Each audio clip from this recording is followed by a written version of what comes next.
अब इधर ध्यान दें, अगर 3 जोड़ -5 है तो इसमें दो तरह की संख्या है। ये 3 जो है यह धनात्मक संख्या है और -5 है जो ऋणात्मक संख्या है। अब धनात्मक संख्या में ऋणात्मक संख्या कहता है क्या चीज करने के लिए? जोड़ने के लिए। यानी 3 के पहले कोई चिन्ह नहीं है, इसका मतलब ये संख्या धनात्मक है, प्लस में है, और इसके पहले तो साफ दिया हुआ है कि माइनस है। तो 3 को जोड़ना है -5 में, तब जानते हो बच्चा ये ऋणात्मक संख्या, ये धनात्मक संख्या, यानी यह दोनों पूर्णांक में है। तो 3 और फिर इसको करेंगे प्लस और माइनस, -5। अब -5 में 3 को घटाएंगे तो आंसर आ जाएगा -2। अब यहाँ जो दिया है कहता है योग ज्ञात कीजिए। योग, योग के मतलब क्या होता है? योग के मतलब जोड़। कहता है ज्ञात करना के मतलब जानना, ज्ञात करना के मतलब जानना। तो हम जानेंगे योग। अब कौन वाला योग? बटा वाला। बटा वाला अगर रहेगा उसको कहते हैं परिमेय संख्या। कौन संख्या कहते हैं? कौन संख्या को परिमेय संख्या कहते हैं? बटा वाला। यह तो ठेठ देहाती भाषा में बोल दिए कि बटा वाला संख्या हो गया परिमेय संख्या। लेकिन जो P बटा Q के रूप में हो और Q बराबर नोट शून्य, नीचे में कभी शून्य नहीं होना चाहिए, तो इसी को कहते हैं, यानी ऊपर वाला को कहते हैं अंश और नीचे वाला को कहते हैं हर, और उसमें बीच में जो रहता है उसको कहते हैं बटा, है ना? ऊपर अंश नीचे हर। कभी कभी ऊपर नीचे से छोटा रहता है और कभी ऊपर नीचे से बड़ा रहता है। तब जब अंश कम और हर अधिक, यदि अंश यानी ऊपर में कम और नीचे में अधिक, ऐसा परिमेय संख्या रहेगा, ऐसा भिन्न वाली संख्या रहेगी तो उसे कहते हैं समभिन्न। उसको कहते हैं समभिन्न। और यदि ऊपर अधिक और नीचे कम उसको कहेंगे विषमभिन्न। अगर 2/5 है तभी हो गया कौन भिन्न? समभिन्न, या तो इसका दूसरा नाम है उचित भिन्न। और लेकिन इसी अगर 5/2 है तो ये कौन भिन्न हो गया? ये विषम भिन्न, या इसका दूसरा नाम अनुचित भिन्न। तो भिन्न बताने लगेंगे तो पूरा घंटी समाप्त हो जाएगा भिन्न बताने में। समभिन्न, विषम भिन्न, संयुक्त भिन्न। अब हमें योग ज्ञात करना है। योग ज्ञात करना है यानी जोड़ ज्ञात करना है। कितना का जोड़ना है? 5/4 को जोड़ने के लिए कह रहा है -11/4। एक संख्या है जो धनात्मक संख्या है और जिसको जोड़ना है यह जो दूसरा संख्या है, दूसरी संख्या, वह संख्या है ऋणात्मक संख्या। और जोड़ेंगे तो परिमेय संख्या यानी भिन्न का जोड़ बनाने का नियम है बच्चा कि नीचे वाली जो संख्या है जिसको हर कहते हैं, वो हर को चाहे जय खंड में रहे, सभी, यहाँ कितना खंड है? 2, और एक बार रह सकता है प्लस उतना, चाहे जितना बार भी हो, हम नीचे का क्या निकालेंगे? LCM निकालेंगे, लघुत्तम समापवर्त निकालेंगे। तो 4 और 4 का लघुत्तम समाप पहला यही है, पहले नंबर, सबसे पहला स्टेप कि यदि भिन्न का जोड़ बनाना है तो नीचे का क्या करना है? लघुत्तम समापवर्त निकालना है। तो 4 का लघुत्तम समापवर्त निकालेंगे बच्चा, तो कितना आएगा? 4 आएगा। तो 4 का लसा निकाल लिए तो 4 दे दिए। और अब दूसरा स्टेप है कि जितना लस आया बराबर का चिन्ह दे करके एक मोटी लकीर के नीचे उस LCM को क्या करना है? लिख दिए, बन गया। अब तीसरा स्टेप क्या करना है?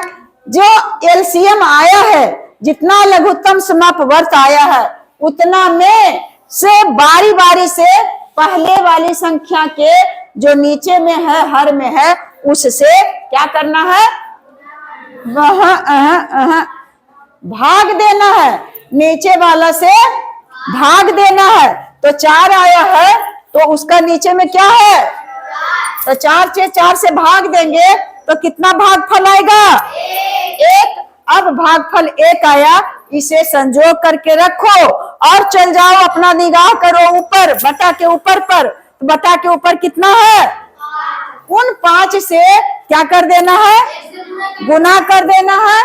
तो 5 में 1 से गुना करें, कितना आया गुणनफल, और उस 5 को जो मोटी लकीर लिखे थे वहां जाकर के लिख देना है। और फिर अगर जोड़ है तो जोड़, और यदि घटाव है तो घटाव। जोड़ और घटाव का दोनों का नियम एक जैसा है। फिर वही प्रक्रिया करेंगे कि जितना लॉस आया है उतना में और नीचे वाला से भाग देंगे तो फिर तो 4 है, तो 4 से भाग देंगे तो कितना आएगा, 1। और इसके ऊपर में 1 आया और ऊपर में कितना है, -11। तो 1 में -11 से गुना करेंगे तो कितना आएगा, -11 आएगा। जब -11, तो ऐसे अगर लिख देंगे कि -11 आया तो तुम्हारा उचित नहीं है, क्योंकि यहाँ प्लस का चिन्ह है। तो इसको -11 को क्या कर देंगे, यह घेरा में लिख देंगे। -11 आ गया समझ में। अब इस 5 को 5 लिखे, और ये प्लस और माइनस क्या होता है बेटा, माइनस और 11। इसको सरल इस तरह से करेंगे, प्लस माइनस माइनस, और बटा में जो है वो लिख दिए। अब 5 में से 11 घटाना है, क्या करना है, अगर 11 में से 5 घटाना होता तब कितना आता,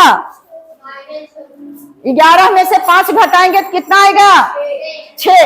लेकिन माइनस क्या है, -11 में से 5 घटाएंगे, नहीं घटेगा इधर से, तो आ जाएगा -6।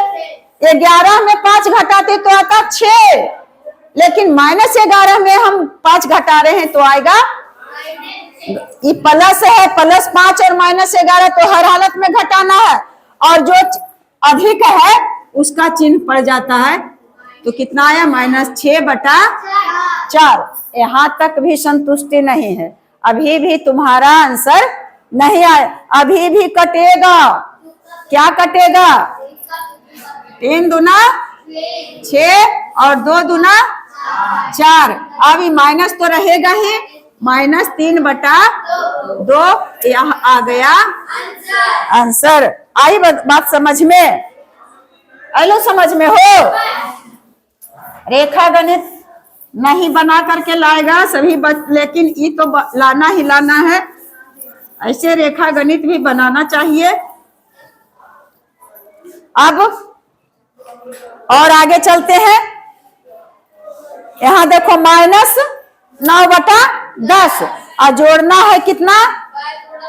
अब सोचो बच्चा, क्या करना था, जोड़ना था, लेकिन क्या किए, घटा दिए। कैसे, किसके अनुसार, काम किसके अनुसार कर किए, चिन्ह के, चिन्ह जो कहेगा उसी के अनुसार काम नहीं करेंगे। अब -10, 9/10 है, जोड़ना है 22/15, यानी पहला जो है पद वह है ऋणात्मक और दूसरा पद है धनात्मक। इससे कोई मतलब नहीं है, ऋणात्मक रहे धनात्मक रहे कोई बात नहीं है। अब इसको सबसे पहले बराबर का चिन्ह दिए और क्या, किसका लसा निकाले, -9 और 22 का, किसका, 10 और 15 का। तो 10 और 15 का लसा निकालेंगे तो सीधे 5 बार लगा देते हैं, 5 दूनी 10 और 5 दिया 5 दूनी 10 दिया, कितना आया लसा। क्या करें, एक मोटी लकीर के ऊपर में लिख दिए, क्या कहा लिखे, अच्छा सॉरी बच्चा, मोटी लकीर के नीचे में लिखल जाता है हो। अच्छा, तो नीचे में क्या किए बाबू, लिख दिए, यहां तक तो समझ गया। अब जो कह रहा है जैसे जैसे उसी तरह से करेंगे। इस 30 में पहले नंबर निकाल दिए, लस निकाल के एक लकीर खींचे, उसके नीचे लिख दिए। अब जो 30 आया, 31 और 30 दो पद है, इसलिए 2 बार लिख दिए। पहले के नीचे में कितना है? 10, तो 10 से भाग देंगे तो कितना बार आ गया? 3 बार में। ऊपर में कितना है? 9। गुना कितना करना है? 9, -9 है बच्चा। तो अगर 9 से गुना करते तो 9 तिया 27 आता, और अगर -9 से गुना कर रहे हैं तो -9 आ गया। तो कितना आ गया बेटे? -27। इसमें कोई कंफ्यूजन नहीं है। और उसके बाद ही क्या है? तो प्लस दे दिए, यहां तक कोई कंफ्यूजन। और उसके बाद फिर 30 में ही अबरी कितना है? 15 है, तो 15 दूना 30। और इसके ऊपर में कितना है? 22 है, तो 22 से गुना कर दिए तो 22 दूनी 44। अब ध्यान दो, ऊपर में कह रहा है योग ज्ञात करें, तो उसके अनुसार नहीं हम कर देंगे गला दबा करके। अब देखेंगे, इस चिन्ह पर विचार करो कि -27 और एक है +44। यदि एक -2 पद है और एक माइनस में रहेगा और एक प्लस में रहेगा, तो हर हालत में उसको क्या करना है? घटाना है। हर हालत में वो घटेगा। तो माइनस प्लस में घटा देंगे तो 27 में कभी 44 घट सकता है। तो 44 में क्या करेंगे? 27 को घटा देंगे तो कितना आएगा बच्चा? 3 में से 2 गया, कितना आएगा घटा करके? 17। तो -17 नहीं आएगा, 17 आएगा, क्योंकि बड़ा वाला चिन्ह प्लस में है, तो आ गया 17 और बटा 30। अब यह कट्टे फट्टे के इसमें कोई चांस नहीं है, तो तुम्हारा डन हो गया, यही आंसर आ गया। और इसको ऐसे लिख दिए। समझ में बात आ रही है? अब तीसरा क्वेश्चन है, उसमें मैं छोड़ दी हूं जो लगातार, क्योंकि चिन्ह वाला में ही ज्यादा दिक्कत होता है। क्योंकि मैं भी बचपन में बनाती थी, जिसमें आ गया चिन्ह उसमें लगता था कि दिमाग चकरा गया। हाँ तुम बना लोगे, लेकिन हमारी बेटियां नहीं बना सकती है सब। तुम बनाओगे और सब पूरा बना लेगी बच्ची? नहीं बनाएगी, मैं जानती हूँ। अब यहाँ देखो, -3 बटा -11, इसको क्या करें? एलसीएम निकालेंगे। देखो, -3 बटा -11 है, तो इसका मतलब -3 और बटा -11। तो सबसे पहले तो एलसीएम निकालने के पहले ये सोच लो कि यह जो है, यह ऋणात्मक संख्या है कि धनात्मक संख्या है? ऋणात्मक संख्या है कि धनात्मक संख्या है? ऋणात्मक संख्या। यहीं पर तुम लोग अटक गई, यहीं पर तुम लोग अटक गया। समझे? कैसे तुम बढ़ा लोगे? यह -3 बटा -11 है, पहले संख्या का पहचान। इसीलिए हम कह रहे थे कि ऋणात्मक है कि धनात्मक। यह कभी भी नहीं है ऋणात्मक। जब ऊपर और नीचे दोनों ऋणात्मक है, तो यह संख्या ऐसे ही खत्म हो गया। यह संख्या क्या है? धनात्मक है।